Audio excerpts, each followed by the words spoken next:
Daring, dangerous, and death-defying, few things are as thrilling as Formula One. F1 racing is constantly racing towards new and exciting innovations, faster, lighter, more maneuverable, and efficient. So buckle up for today's video as we take a look through 15 amazing F1 innovations. Number 15. The Fan Car. The Brabham BT46B, or the Fan Car as it's most commonly called, was an amazing F1 innovation that only ever saw one F1 race. The car was created by designer Gordon Murray in 1978 for the Brabham team and was owned by Bernie Ecclestone, and this innovative car won the Swedish Grand Prix that year. The car was driven by Niki Lauda and featured a number of radical design elements, the most controversial of which was the fan. The car was introduced as a counter to the then dominant ground effect Lotus 79. The car generated an immense amount of downforce by means of a fan, hence its name. The fan increased cooling, but also extracted air from under the car. Even though the car was successful, and even though the FIA ruled that the car could continue to be used throughout the season, the owner Bernie Ecclestone withdrew the car. Other teams expressed concern over it, and there was a bit of an uproar. And since Ecclestone had become the chief executive of the Formula One Constructors Association the same year that the fan car was introduced, and not wanting to ruffle too many feathers, the Brabham BT46B was permanently withdrawn. The fan car had a short run, but its legacy lives on as one of the most innovative cars to ever take the track. Number 14. Rear engine layout. Once upon a time, F1 cars were powered from the front. Enzo Ferrari supported the front engine by declaring in 1959 that, quote, "the horse doesn't push the cart along with its nose." But on September 4, 1960, a front-engine car won for the last time ever. Turns out that Enzo's imagery was a little off. It's true, the horse pulls the cart, but a horse can't go as fast as an F1 car, so it's kind of a moot point. The Cooper T43 was the first ever F1 car to mount its engine behind the driver, and that happened in 1957. But it wasn't long before the benefits of rear engines caught on. Rear engines reduced the weight of the car, made cars more agile, and made them more efficient because the front of the car was smaller. By 1960, the entire grid switched to rear-mounted engines, marking one of the most significant and radical changes in F1 racing. Number 13. Ground effect. F1 racing is all about speed, so it should come as no surprise that F1 car designers are constantly coming up with designs that push the envelope. Enter ground effect, an innovation that's been called an innovation that profoundly changed the shape and look of Formula One. Ground effect consists of using the floor of the car to create even more downforce. The first ever car that featured this was created by Colin Chapman, the founder of the Lotus F1 team. The car was the legendary Lotus 78, and when it hit the racetrack, it forever revolutionized F1 racing. Cars mimicked the Lotus 78 for several years, so much so that cars featuring the ground effect concept dominated Formula One racing.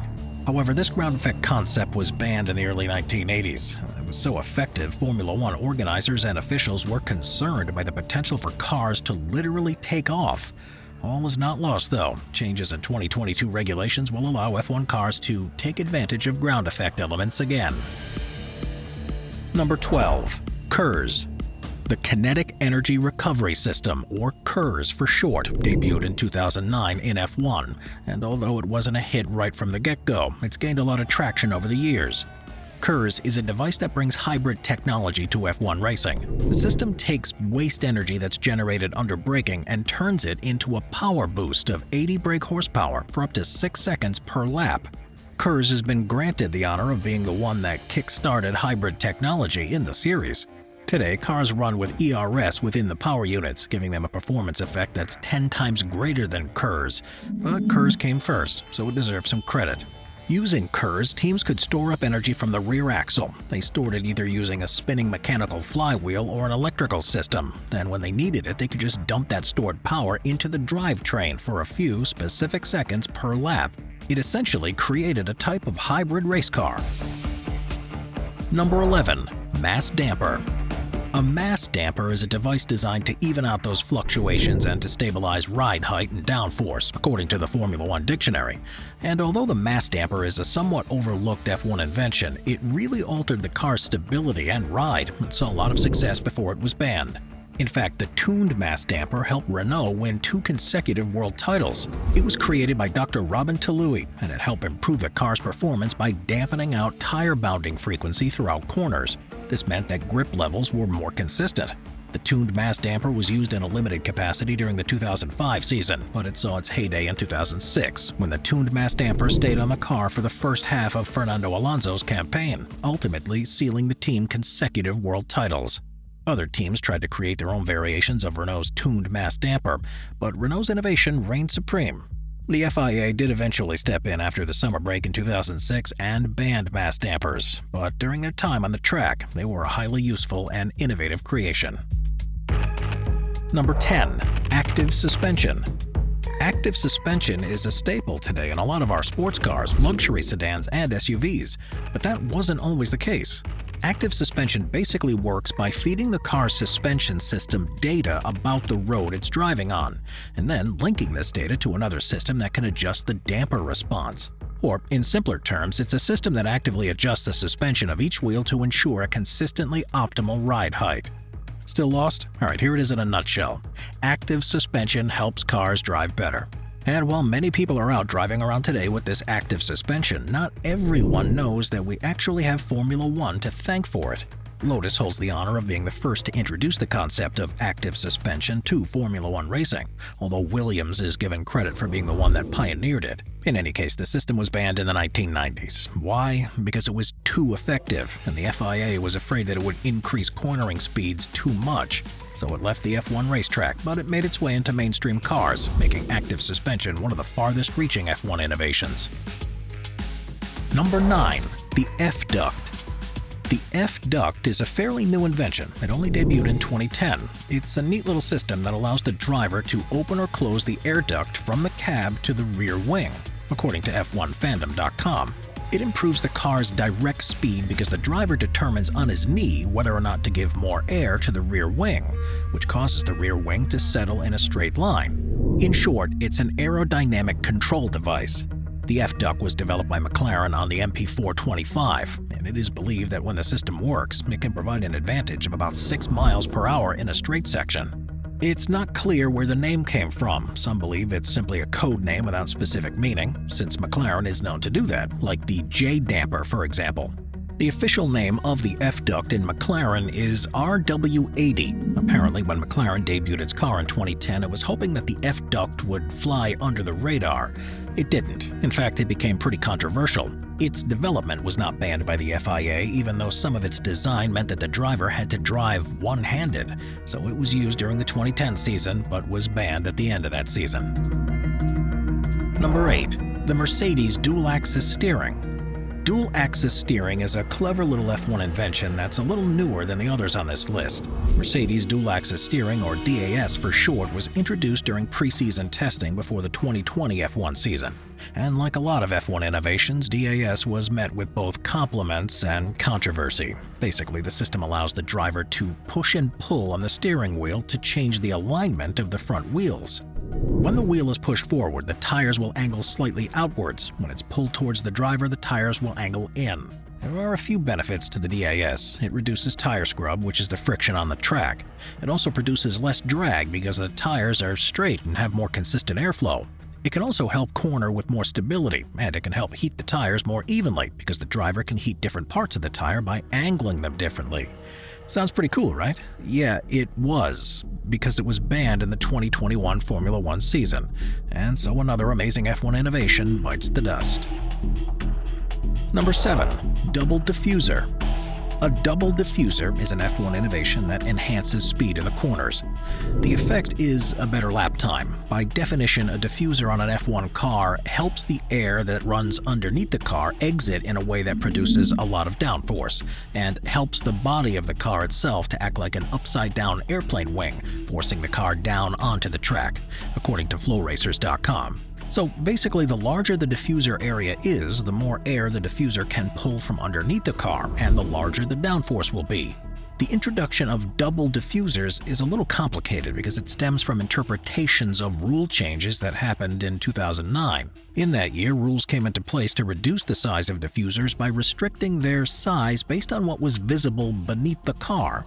However, due to a loophole in the wording, some of the diffuser bodywork can be above the bottom of the car, so long as it wasn't visible from under the car. Hence, a new upper deck was created and the double diffuser was born. Williams, the Braun GP team, and Toyota all used double diffusers, but the use of these diffusers was highly controversial during the 2009 and 2010 F1 seasons. In fact, it was so controversial it practically divided the sport. Not for long, though. The double diffuser was banned in 2011 by the FIA. What a shock. Number 6. Semi-automatic gearbox. The semi-automatic gearbox was the innovation of Ferrari and was first seen in 1989. This gearbox worked by using a high-pressure hydraulic system with buttons mounted on the steering wheel to trigger the gear changes. This gives the driver a number of advantages. The driver is able to keep both hands on the wheel, which is especially important during fast cornering because the steering can get pretty heavy there. It also allows the driver to change gears very quickly. With the semi-automatic gearbox, the driver can change gears in between 30 to 50 milliseconds, as opposed to 200 to 250 milliseconds. It may seem like a really small advantage. I mean, we're talking milliseconds here, but on the racetrack, every millisecond counts. And while fully automatic transmissions are banned in F1, semi-automatic transmissions are still used today. Hey, look at that, something they didn't ban. Number 5. J-damper, inerter. Suspension is very important in F1 racing. It needs to be as stiff as possible. A stiff suspension will reduce tire deflection, maximize the vehicle's contact patch through the corners, and enhance aerodynamic performance. But there's a thing called too stiff when it comes to suspension. If it's too stiff, the bouncing over rougher parts of the track can seriously compromise traction. So McLaren developed the J-damper, also known as the inerter. The innovative technology uses a mass damper to absorb suspension loads by using a proportional force to cancel them out by way of a rotating mass attached to a damper rod and a flywheel. McLaren call it a J-damper as a code name. It's really an inerter damper, but McLaren didn't want anyone to know what their technology was being used for. It's a legal version of the mass damper, which was banned the year before the J-damper was introduced. Number 4. McLaren's secret rear brake pedal. By now, you might be noticing a trend with F1 innovations and their subsequent banning. And where some of the innovations were banned for fairly good reasons like safety, the banning of the rear brake pedal has been called unjust. The innovation was introduced by McLaren, and it allows drivers to operate either of the rear brakes independently of the others. This means that they had 2 additional ways to control the car and to improve the car's overall performance. Depending on which wheel was braked and when, they can either reduce understeer or wheel spin. It didn't really add any new functionality to the car, but it did add a new way of operating an already existing brake system. For this reason, the rear brake pedal was called an ingenious invention. It was created by McLaren's chief engineer Steve Nicholas, and McLaren used it in the second half of 1997. But by early 1998, the secret brake was discovered and was ultimately banned on the basis of four-wheel steering, which it really wasn't. Number 3. Monocoque Chassis. The Monocoque Chassis was an innovation that was introduced to F1 racing at the beginning of the 1960s. It was the brainchild of Lotus, and it really changed F1 racing from a safety perspective. Before the Monocoque chassis, the body of the car was a separate piece that was mounted onto a frame. This design was called a space frame design, but the Monocoque design changed the spaceship design by incorporating the vehicle's body into the chassis in one load-bearing piece. Few innovations have been as revolutionary nor as far-reaching. The Monocoque Chassis F1 enhanced several things about the car. The first is the new design increased the strength of the car. The car was stronger because it was one piece. The second is that the car became more rigid. So not only was the car stronger, but it also became more rigid. And the third enhancement is that the car became lighter. It didn't take long for the Monocoque chassis to gain ground. Throughout the 1960s, more and more cars adopted this monocoque design, and the old space frame design started to fall out of fashion.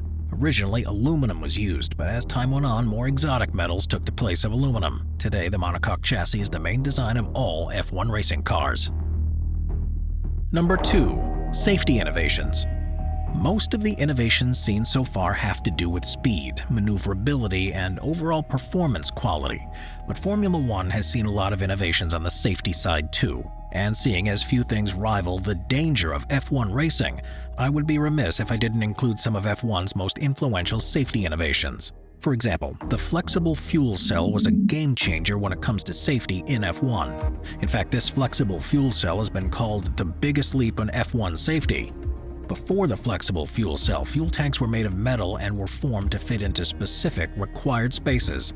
but because they were made of metal, it wasn't uncommon for them to rupture during an accident. And since accidents are not uncommon, this was widely problematic. When the fuel tanks ruptured, they often spilled fuels and fires ignited. But in the 1970s, flexible fuel cells offered a solution. Puncture-proof, flexible fuel cells are made from military-grade Kevlar, so they're practically indestructible. They also are reinforced with rubber, and the size of the tank is calculated against the fuel consumption and length of the race. Fires were once one of the biggest safety threats on an F1 track, but since the introduction of these flexible fuel tanks, fires have become a lot rarer. You can thank these flexible fuel cells for that. And speaking of fires, fire-resistant suits have also come a long way, seeing their fair share of safety innovations over the years. It might be hard to believe this, but there was once a time when F1 drivers could basically wear whatever they wanted. In the 1950s, drivers often chose ease of movement over restricted but much safer suits. In fact, some of them even chose short-sleeve shirts because it helped them stay cooler. Needless to say, these suits did nothing to help them when a fire broke out. So in 1963, the FIA made overalls obligatory clothing for all F1 drivers. And by 1975, the FIA upped the ante even more by requiring all drivers to wear overalls that met with a specific fire-resistant standard. Today, drivers wear race suits that are coated in Nomex. These suits are breathable, lightweight, and extremely heat-resistant, tested to ensure they can withstand as much as 800 degrees of heat for 11 seconds. Needless to say, both the flexible fuel cell and fire-resistant racing suits have helped F1 drivers fan the flames on the racetrack. But fires aren't the only safety concern for F1 drivers. Sometimes they crash. The introduction of roll bars in 1961 was a game-changer for F1. And since its introduction, roll bars have seen a number of modifications to optimize their role in safety. In 1968, FIA dictated that the roll bar must be a height of at least 50 millimeters above the driver's helmet, and in 1976, a forward rollover structure became mandatory. In 1999, the distance between the connecting main roll structure with the secondary roll structure increased to a distance of 70 millimeters in front of the driver. And today, Formula One cars must have two roll structures. The first is directly behind the driver's head, and the second is at the front of the cockpit. Another innovative car modification that has greatly improved safety are wheel tethers. During a crash at the 1998 Belgian Grand Prix, several wheels detached and both the drivers and the marshals were put at risk. This is not the first time wheels have detached, but this event prompted the FIA to find new safety measures for wheels. Just 1 year later, in 1999, wheel tethers became mandatory. Wheel tethers secure the wheel hub to the car, preventing them from detaching. They're so successful that in 2011, the FIA doubled the amount of tethers on each car. It may seem like a fairly simple innovation, but some of the best innovations in the world are just that, simple but effective. Finally, the Halo is an innovative safety device that protects drivers from flying debris. It also offers protection when the car takes a direct hit. The first tests were done in 2016 and 2017. In 2018, the Halo became mandatory on all Formula One vehicles. The Halo is made of titanium and weighs around 20 pounds. It's manufactured by 3 external companies that have all been approved by the FIA, so all Halos have the same specifications for all vehicles. Tests have proven that the Halo can significantly reduce the risk of injury to the driver. This Halo was met with a lot of criticism at first. Some fans and drivers both claimed that it didn't look very nice and got in the way with the visual appeal of the race cars. Others, however, embraced it, comparing it to seatbelts. Seatbelts were met with resistance too when they were first introduced, but like the Halo system, they save lives and have become the norm in both race cars and road cars. Number 1. The Tyrrell P34. The Tyrrell P34 is an innovative car designed by Derek Garner, the chief designer for Tyrrell. The car featured 6 tires, 4 of which were specially manufactured 10-inch diameter wheels, and 2 of which were ordinary-sized wheels. The ordinary ones were at the back, the special ones were at the front. Needless to say, this 6-wheeled innovation turned some Formula One heads. The Tyrrell P34 has been called the most recognizable design in the history of world motorsports, as well as one of the most radical entries to ever succeed in F1 competition. The car was introduced in September of 1975, and it started racing in the 1976 season. It was successful, and like all successful things, others began to copy its design. So while the P34 is the most widely known and most famous of these 6-wheeled designs, there were others. For example, Ferrari had the Ferrari 312 T6. and Williams had the Williams FW07D and FW08B, but none of those cars hold the same claim to fame as the original Tyrrell P34. Six-wheeled cars were eventually banned. The FIA said that cars had to have four wheels. But the legacy of this car lives on. It's iconic, famous, and highly innovative. The P34 has raced its way into the top spot on this list of 15 amazing F1 inventions. Watch our Vehicles playlist for more top 15 videos about amazing vehicles. Sit back, relax, and binge watch all of our best vehicle videos.